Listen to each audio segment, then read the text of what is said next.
Customer experience is the greatest differentiator between businesses in today's crowded, hyper-competitive market. And if you're like, dang, Sam, that's a strong take right out the gate, you're not wrong. But take a look at businesses and brands today, and you'll see it over and over again. The most successful companies out there, the ones that are crushing it on practically every level, are the ones that truly put their customers first. They drive increased revenue, retain customers, and churn out brand evangelists like clockwork. Having a customer-centric foundation is a guaranteed recipe for business success, a recipe that's plated best as a snack. Welcome to Snackable CX, where we break down our best resources into bite-sized guidance on how to stand out and be known for your customer experience. I'm Sam Salerno, here for Mindful, the best-in-class, total experience solution that aims to add kindness to your tech stack.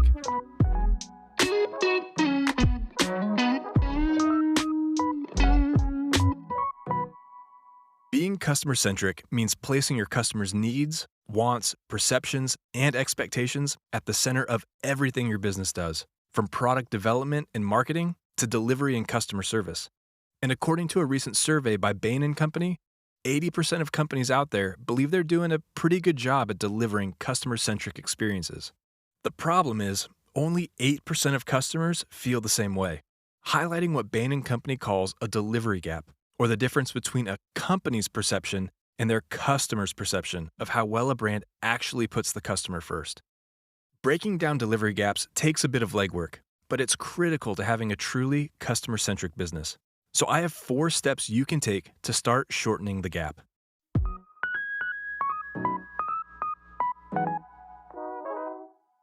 Step number 1, adopt a customer-centric mindset.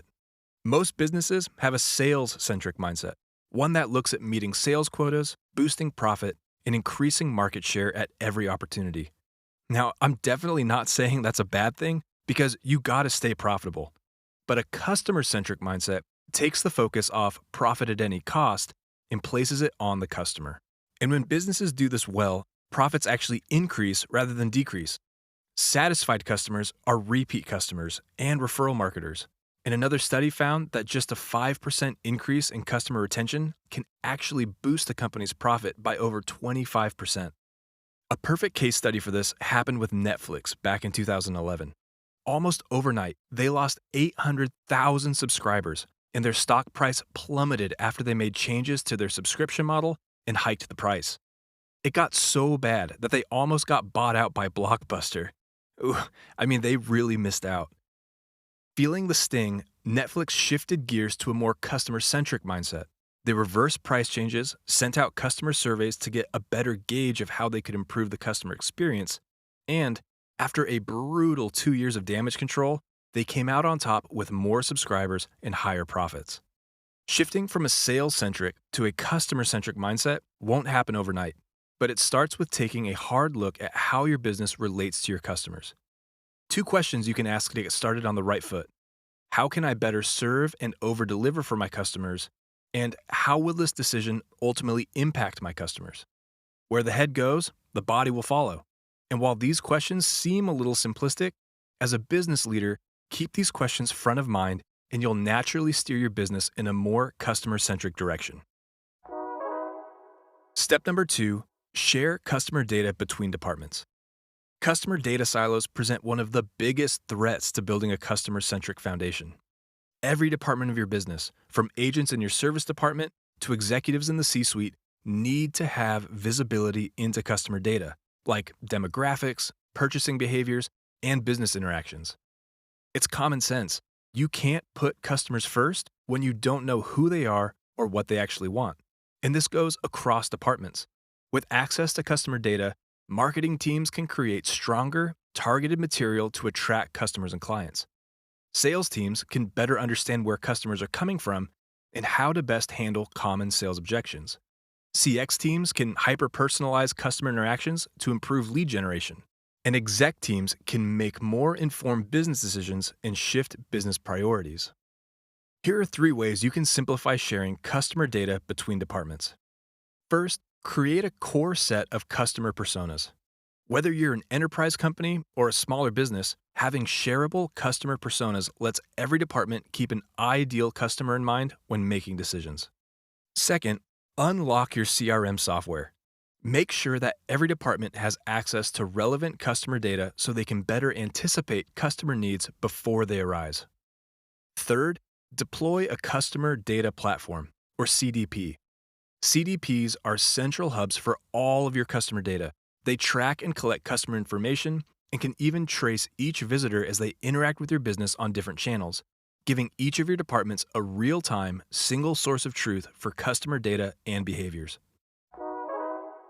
Step number 3, give customers control of how they communicate with your business.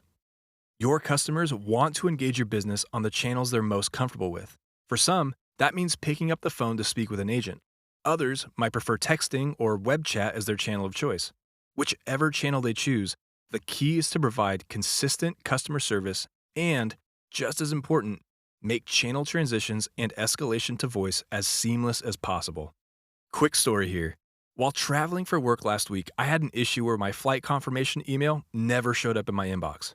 What's worse, I forgot to put my airline ID number in when purchasing the ticket, so the reservation wasn't connected to my profile. As I went through every possible online self-service option, I had the sinking feeling that I'd have to call customer support and jump through a million hoops to get help.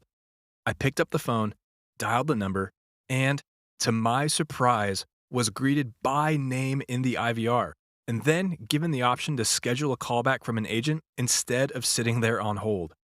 It was unreal. Not only did the airline already know who I was based on my phone number, but when I did get a callback 15 minutes later, the agent was able to use my customer data to quickly verify my information and find my missing flight number in less than a minute. I walked away from that experience feeling like a VIP, even though I had bought a saver fare in economy class. These omnichannel experiences require a heavily connected tech stack, one that ties in directly to a CRM and agent desktop so that when customers do escalate to the voice channel, they don't have to start their whole journey over again. Implementing this kind of omnichannel tech could look like a chatbot that can offer to connect customers with your agents when it reaches a dead end, or a click-to-call widget on your FAQ page that quickly lets your customers schedule a call while carrying over interaction data so that the agent can see exactly what they need help with before the call connects. We've got loads of data and case studies that prove that these kinds of integrations not only improve customer satisfaction, but contact center efficiency as well. You can check those out in the resources section on our website. And to round out a customer-centric foundation, step number 4, gather and act on customer feedback. I said it earlier, if you don't know who your customers are, how they feel about your business, products, and services, there's no way you can deliver a positive customer experience. Customer feedback is the crux of a customer-centric foundation. Unless you actively and tactfully ask for feedback, you won't have clear direction on what areas of the customer journey you can improve. CSAT, NPS, and customer effort score surveys are your best friends here. Looking back at my airline experience, immediately following the call, I was asked to stay on the line for a quick 3-question survey. How was my experience with the agent? Would I do business with the airline again? And would I recommend the airline to friends and family? This was obviously a post-call IVR survey, but with an omni-channel feedback tool, these surveys are easy to deploy across a variety of channels, like in the chat window after a live chat with an agent, a text message with a survey link after a customer service call, or even an email to follow up on a support thread. Now, if you work with an enterprise brand, collecting feedback from thousands or millions of customers can seem like a daunting task. That's why it's critical you implement a real-time voice of customer solution that uses AI to automatically flag negative reviews or keywords so your customer service team can immediately follow up on negative experiences. The key word here is immediately. Letting negative feedback sit in a dashboard that only gets checked once or twice a month won't do your business or your customers any good. Make a priority to go through customer surveys to identify both the positive and negative aspects of the customer's journey. Take immediate action to fix those areas that need fixing, and you'll naturally build a healthier business that your customers rave about. Listen, we know that building a customer-centric business is no small task. It'll take top-level buy-in and often a strong course correction of company priorities.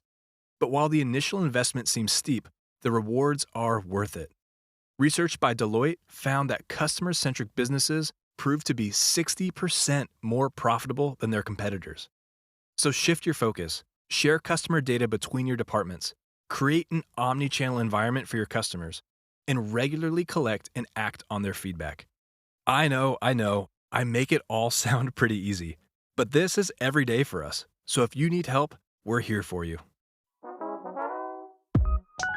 This episode has been adapted from the article 4 Steps to a More Customer-Centric Business, which you can find in the Mindful CX library at getmindful.com. We publish new Snackable CX episodes every week, so be sure to subscribe wherever you listen to podcasts. See you next time.